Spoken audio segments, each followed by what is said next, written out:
အစီခံမလေးအယောက်တရာဟာရေခဲတမျှအေးဆက်နေတဲ့ကန်ထဲမှာငွေဥတစ်လုံးစီကိုကင်ထားရင်းစိတ်နေကြရပါတယ်။သူတို့ရဲ့အထက်လူကြီးကတော့နှင်းတဲ့တစ်ချောင်းကိုကင်ပြီးဒီငွေဥကိုပေါက်အောင်လုပ်နိုင်တဲ့သူမှသာတခင်လေးကိုခါစားခွင့်ရမယ်လို့ကြုံဝိုင်းရင်းစောင့်ကြည့်နေခဲ့ပါတယ်။ကောင်မလေးဟာချမ်းလုံနေပေမဲ့လည်းတွားကိုတင်းတင်းစီပြီးငွေဥကိုဝတ်ပေးနေခဲ့ပါတယ်။ခဏကြာမှတော့ငွေဥဟာဂရက်ခနဲ့အကွက်သွားပြီးငွေပေါက်လေးတစ်ကောင်ထွက်လာခဲ့ပါပြီ။အထက်လူကြီးကလည်းအလွန်မေးဝမ်းသာသွားပြီးအဲ့ဒီညမှာပဲကောင်မလေးကိုတခင်လေးစီပို့လိုက်ပါတော့တယ်။တခင်မဟာကိုဝင်ရှိလာတာကြောင့်မျိုးသားဖြစ်သူကိုမပြုစုနိုင်တော့တာမို့ဒီအစီအစဉ်ကိုကြံစီခဲ့တာပါ။လနဲ့ငယ်ကြမှာတော့တခင်မကအမွာလေးတွေမွေးဖွားခဲ့တယ်လို့ကောင်မလေးမှလည်းကိုဝင်ရှိလာခဲ့ပါတယ်။သူမဟာဝမ်းသာအားရနဲ့တခင်လေးကိုသတင်းသွားပြောဖို့လုပ်တဲ့အချိန်မှာတော့အစီကံတွေကသူမကိုရေထဲကိုအတင်းဖိနှိပ်လိုက်ကြပါတယ်။သူမရုန်းကန်နေလို့မှပဲတခင်လေးရဲ့မျက်လုံးထဲကလူတက်ချင်တဲ့အရေးအယောင်တွေကိုမြင်လိုက်ရပါတယ်။တခင်လေးဟာသူမကိုအဆင့်တန်းမြင့်တက်လာမှမလိုလားတာကြောင့်သူမရဲ့အသက်ကိုရရဆက်ဆက်နှုတ်ယူလိုက်တာပါ။နောက်ပိုင်းမှာတော့တခင်လေးနဲ့တခင်မဟာတယောက်ကိုတယောက်ချစ်ချစ်ခင်ခင်နဲ့မြို့တော်ရဲ့အားကြစရာဇနီးမောင်နှံတွေဖြစ်နေခဲ့ကြပါတယ်။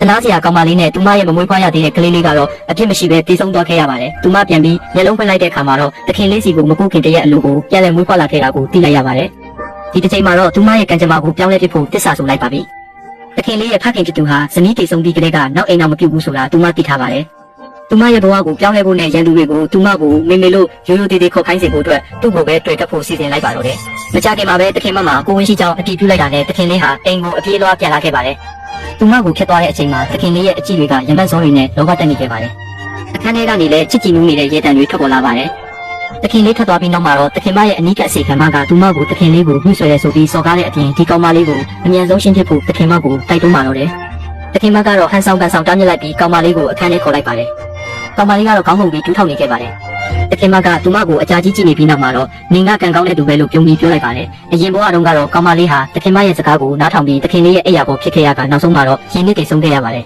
။ရင်းနှီးတုန်းကခံစားခဲ့ရတဲ့ဆူရှာနေတာခြင်းမှုတွေကသူမရဲ့နှလုံးသားထဲမှာအမှားရွတ်လို့ထင်ကျနေခဲ့တာကြောင့်ဒီအမှားမျိုးကိုဘယ်တော့မှထပ်မလုပ်တော့ပါဘူး။တခင်မကိုဝင်ရှိလာပြီးနောက်မှာတော့တခင်လေးဟာနေတိုင်းလာကြည့်ပေမဲ့သူ့မျက်လုံးတွေကတော့သူမစီမှာပဲရှိနေကြပါတယ်။လောဘတက်နေတဲ့အစီကံမကလည်းသူမကိုတွေ့တိုင်းရရဆက်ဆက်စော်ကားတတ်ပါတယ်။တခင်မကတော့အဲ့ဒီအစီကံမကိုတားမြစ်ရင်သဘောကောင်းချင်အောင်ဆောင်နေပေမဲ့သူမရဲ့မျက်လုံးထဲမှာတော့အေးဆက်တဲ့လူတက်ချင်စိတ်တွေဖုံးကွယ်နေပါတယ်။သူမသာအချိန်ဆွဲနေရင်တကြော့ပြန်တရားအောင်မယ်ဆိုတာကောင်းမလေးကောင်းကောင်းသိပါတယ်။နောက်နှစ်ရက်နေရင်တခင်လေးကသူမကိုအတင်းအဓမ္မသိမ့်ပိုက်တော့မှာပါ။အဲ့ဒီအချိန်မှာပဲစစ်သူကြီးကစစ်ပွဲမှာအနိုင်ရပြီးအိမ်ပြန်လာပြီးဖြစ်ကြောင်းအစီကံတယောက်ကလာသတင်းပို့ပါတယ်။တခင်မကတော့အယံဝမ်းသာသွားပါတယ်။ကောင်းမလေးလည်းချက်ချင်းပဲအကြံတစ်ခုရသွားပါတော့တယ်။အဲ့ဒီစစ်သူကြီးဟာတခင်လေးရဲ့မွေးစားဖခင်ဖြစ်ပြီးအသက်32နှစ်ပဲရှိပါသေးတယ်။ဇနီးတည်ဆုံးပြီးနောက်မှာလည်းနောက်အိမ်တော်မပြုခဲ့ပါဘူး။သူမတာသူ့ရဲ့မိန်းမဖြစ်လာခဲ့ရင်တခင်မရဲ့လက်အောက်ကနေလွတ်မြောက်နိုင်မှာပါ။တခင်မကိုယ်တိုင်လည်းစစ်သူကြီးကိုအလိုယိုသိရပါတယ်။နောက်တစ်နေ့မှာတော့တခင်မဟာစစ်သူကြီးကိုကြိုဆိုဖို့အတွက်ပြင်ဆင်ဖို့လုပ်နေပါတယ်။စစ်သူကြီးရဲ့မျက်နှာတာပေးမှုကိုရယူပြီးသူမကလေးမွေးလာရင်အမွေစက္ကန့်သူဖြစ်လာစီဖို့မျှော်လင့်နေတာပါ။သူမဟာမျှော်လင့်ချက်တွေနဲ့ပြည့်နေတဲ့သူမရဲ့ဘိုက်ကိုပုတ်တက်နေပါတယ်။ကောင်မလေးကတော့စိတ်ထဲကနေခနဲ့ပြုံလိုက်ပါတယ်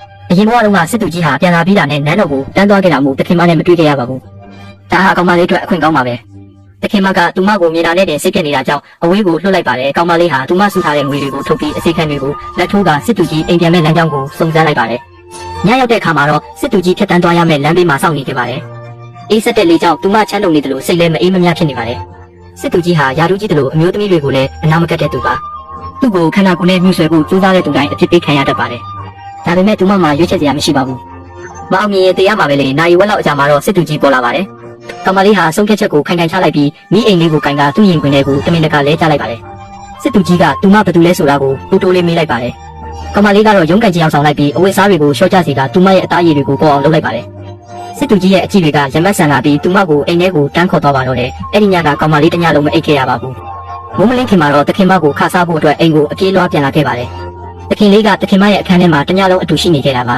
။သူတို့နှစ်ယောက်ဟာအရင်လိုပဲချစ်ချစ်ခင်ခင်ရှိနေပေမဲ့တခင်လေးကသူမကိုကြည့်တဲ့အကြည့်တွေကပိုပြီးတော့တောင်ရမတ်ကင်းပြနေပါသေးတယ်။မျက်နှာတစ်ပေးနေတော့မှတခင်လေးကသူမရဲ့လက်ကိုတမင်တကာညှစ်လိုက်ပါတယ်။ကောင်မလေးကထိတ်လန့်တကြားနဲ့လက်ကိုပြန်ရုပ်လိုက်တဲ့အချိန်မှာပဲတခင်မရဲ့အေးဆက်ဆက်အကြည့်နဲ့ဆုံသွားပါတယ်။ဒီမြင်ကွင်းကအရင်ဘဝကအတိုင်းထပ်တူကြနေတာကြောင့်သူမရဲ့ရင်ထဲမှာထိတ်လန့်သွားပါတယ်။တခင်လေးထွက်သွားပြီးနောက်မှာတော့တခင်မကစစ်သူကြီးစီကိုတွားတွေ့ဖို့အတွက်စူပွက်နေတဲ့ကျက်စွပ်ပြုတ်ပကံကိုသူမကိုကန်ခိုင်းပါတယ်။ပူလောင်နေတဲ့ပကံကြောင့်သူမရဲ့လက်ပွားတွေဟာနေရဲပြီးအရေးကြီးမှုတွေထားနေပေမဲ့လွှတ်ချဖို့မဝင်ရဲပါဘူး။ဒါကိုမြင်တော့တခင်မကပိုပြီးဂုံယူဝင်းကြွားစွာပြုံးနေခဲ့ပါတယ်။စစ်သူကြီးရဲ့အိမ်တော်ကိုရောက်တဲ့အခါမှာတော့အဆောင်တွေကအလွန်တင်းကျပ်နေပါတယ်။အိမ်တော်ထင်းကစစ်သူကြီးရဲ့အမိတ်အရမင်းညကကောင်မလေးကိုလိုက်ရှာနေတယ်ဆိုတာကိုသိလိုက်ရတဲ့အခါမှာတော့ကောင်မလေးရဲ့ရင်ထဲမှာဒိန်းကနေဖြစ်သွားပြီးကျက်စွပ်ပြုတ်ပကံကိုတော့လွှတ်ချမိလူနေပါဖြစ်သွားပါတော့တယ်။